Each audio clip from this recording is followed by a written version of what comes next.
Okay, this is the web page. You can Google LAUSD password and it'll cue you right away to reset password.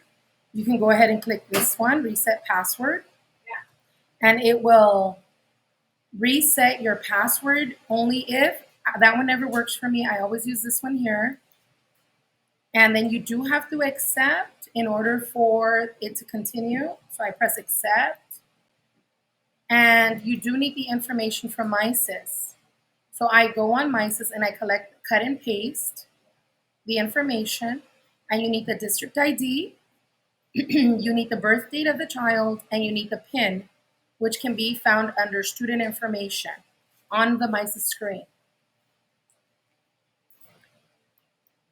You should press next and it will prompt you to give a new password.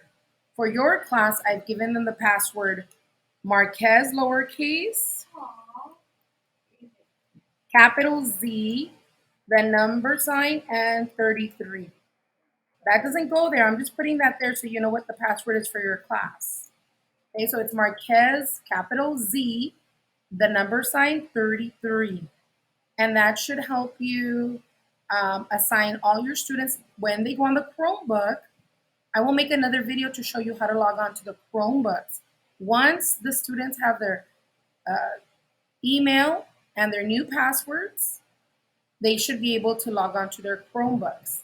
If the previous teacher gave them a password, then they can continue to use it.